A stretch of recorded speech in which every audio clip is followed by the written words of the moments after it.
afternoon. My name is Cece or Cecilia Doucette from Ashland, where we have become the first public school district in the United States to begin taking precautions around wireless technology.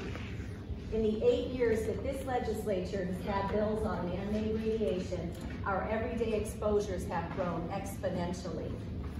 AntennaSearch.com shows 1,169 large cell antennas within a 1 mile radius of this state house. And this doesn't even include the small cell antennas. This is what we are now exposed to with the ones going up right at the curb, right outside your office building. There's one right across the street in front of the McCormick building. This is on top of the other radio frequency radiation. The insurance industry long ago put wireless exclusions in their policies. They've known this is a risk for years. And that leaves the Commonwealth very vulnerable when we sign industry contracts to pass that liability on to us. Just last month, the Chicago Tribune did an investigation and reported that cell phones emit far more radiation than even the lax FCC guidelines permit, and class action lawsuits are already forming. Massachusetts leads the nation with 20 bills to address man-made radiation, yet we have failed to enact them and we are falling behind. As others have indicated, New Hampshire has passed a bill in 7 months. They introduced it, they got it through the House, they got it through the Senate. Governor Sununu signed it into law this summer, and Representative Patrick Abrami is now leading a commission to bring in the non-industry funded scientists and doctors and other experts to get ahead of 5G. I was up there when we testified for that, and the industry in an earlier meeting was boasting how Boston is the classic example of why everybody should be putting this toxic technology in. New Hampshire passed their bill, and Oregon this summer passed an emergency law to start addressing this ubiquitous wireless radiation and especially protect our children whose skulls are thinner. Their brains have a higher water content and they are absorbing even more radiation than you and I.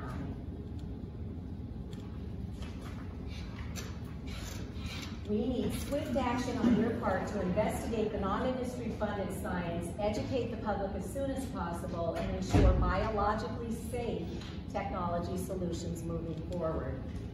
Note that the Massachusetts Department of Public Health already prepared EMF fact sheets back in 2016 that we were told would be out, as Pete said, in 3 months. It's now been 3 years, and now they're denying that they even have them. It took a lawsuit in California to get the California Department of Public Health to release the fact sheets that they wrote in 2009 on cell phones, where that was the technology of the day. And now, in 2017, they released a fact sheet that should have been front page news, but most of our news is governed by the industries that are advertising. Regardless, please know the nonprofit Wireless Education has built quick online training. In a half an hour, we can train our schools and families. We can train our corporate offices.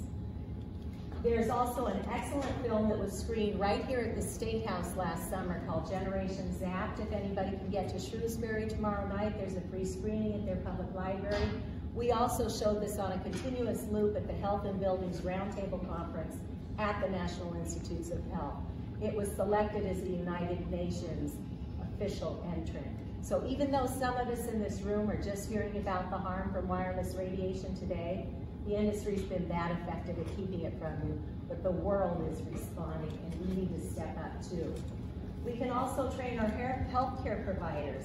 Experts flew in from around the world last month and we met up in Santa Cruz, California, and we trained over 200 doctors, nurses, first responders to recognize microwave radiation sickness symptoms, to diagnose it, to treat it, and most importantly, to prevent it.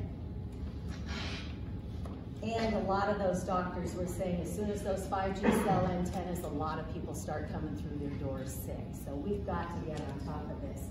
It's not rocket science. This policy book called Reinventing Wires, The Future of Landlines and Networks provides us with the roadmap to faster, sustainable, safer, hardwired solutions. Safe technology will also bring a huge economic boom. It's time for a whole house effort to hold the industry accountable and protect the public.